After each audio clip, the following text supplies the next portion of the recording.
aminareo hatrany ny fahasoavan'i Jesoa amin'ny vavaka isika. Misaotra anao izay Tompo fa afaka niangona maly, ary misaotra anao ny amin'ny vatsim-panahy rehetra azo tao anatin'izany voninahitra ho anao. Ary misaotra anao koa ary izay fa omenao an'izao herinandro vaovao izao. Ary irianay hatrany Tompo, iarahana lalana aminao izany.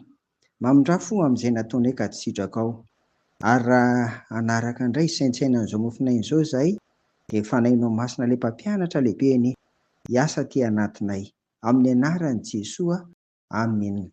Araka izany ry havana dia misaotra ny Tompo isika fa afaka indray miaraka miresaka eto, mifampidinika ny amin'ny hoe mitarika ho amin'ny fandinihan-tena ny Tompo. Herinandro iray, izany hoe herinandro iray sy tapany eo izany sisa no hoentintsika misaintsaina sy mandinika an'izany.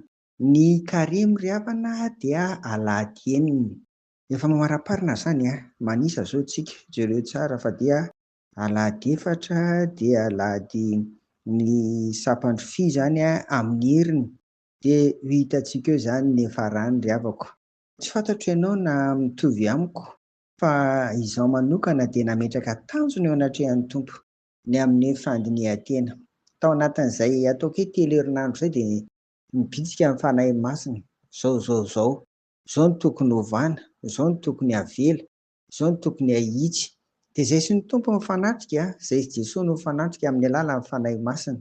Dia izaho koa mino fa dia ohatr'izany ianao. Ka ankehitriny raha mandrefy dia aiza ho aiza.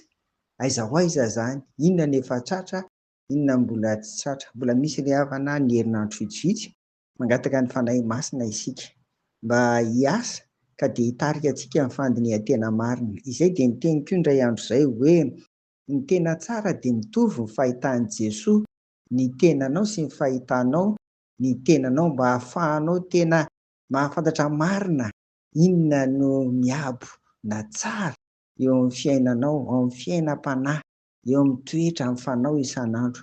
Ary inona ny miiba mila hifonana eo anatrehan'ny Tompo. Ny tsara dia hiderana azy, ankalazana azy ary hirariana mba hivelatra sy hitombo.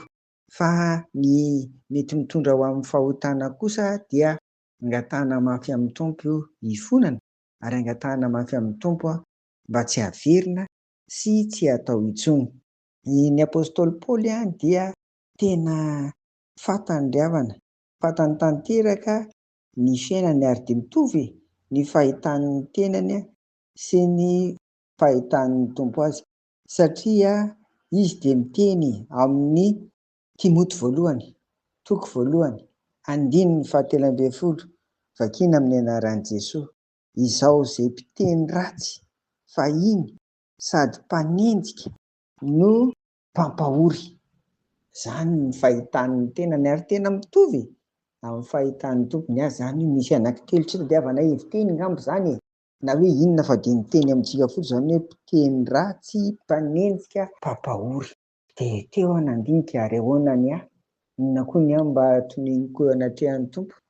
Ary izany ry havana no hitomako anao ary amin'izao ozy hoe herinandro hiditra amin'ny herinandro faefatra isika, dia efa maraparana izany izao hoe manahoana ny fahitanao ny tenanao. Samy teny ohatran'ny Paoly koa ve eo anatrehan'ny Tompo hoe izao.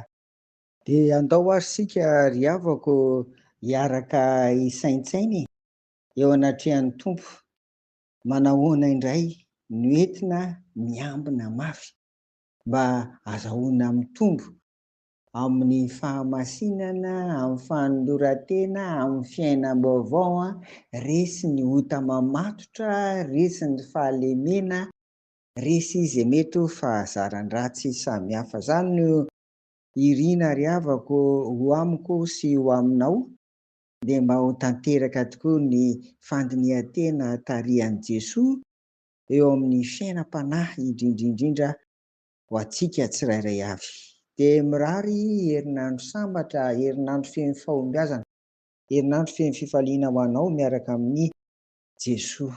Dia ho azy irery ny voninahitra. Amen. Vavaka ary isika.